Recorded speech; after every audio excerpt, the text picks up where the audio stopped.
All the Places to Love by Patricia McLaughlin.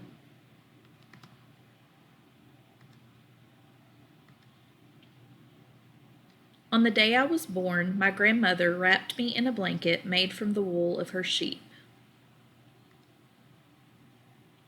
She held me up in the open window so that what I heard first was the wind. What I saw first were all the places to love: the valley, the river falling down over rocks, the hilltop where the blueberries grew.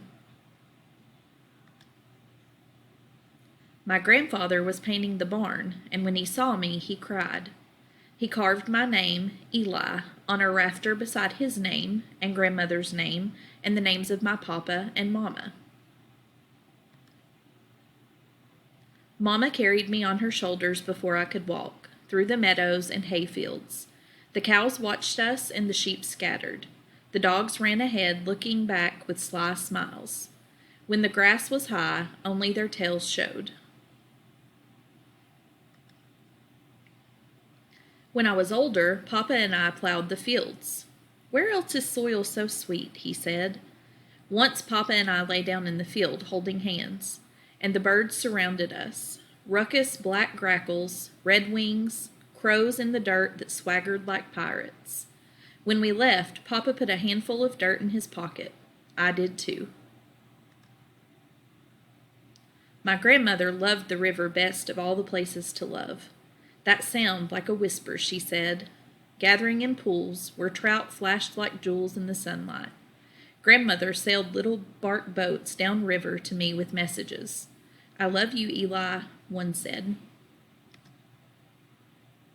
We jumped from rock to rock to rock, across the river to where the woods began, where bunchberry grew under the pine needle path and trillium bloomed.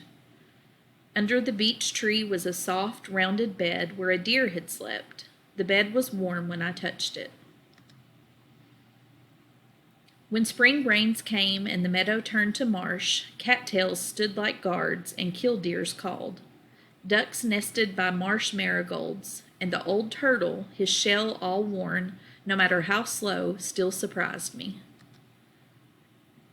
Sometimes we climbed to the place Mama loved best, with our blueberry buckets and a chair for my grandmother, to the blueberry barren where no trees grew, the sky an arm's length away, where marsh hawks skimmed over the land and bears came to eat fruit, and wild turkeys left footprints for us to find, like messages.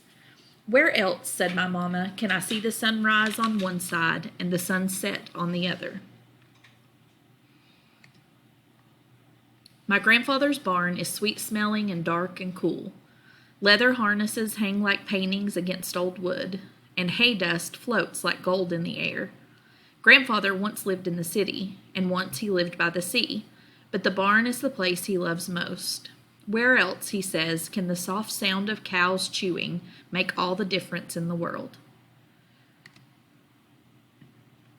Today we wait, him sitting on a wooden slat chair and me on the hay, until much later my grandmother holds up a small bundle in the open window, wrapped in a blanket made from the wool of her sheep, and my grandfather cries.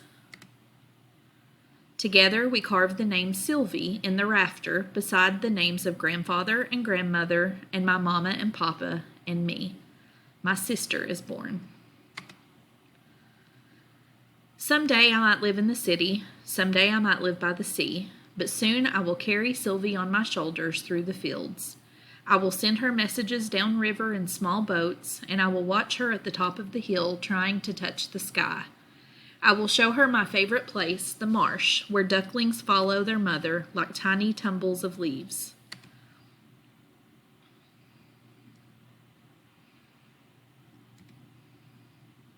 All the places to love are here, I'll tell her, no matter where you may live. Where else, I will say, does an old turtle crossing the path make all the difference in the world?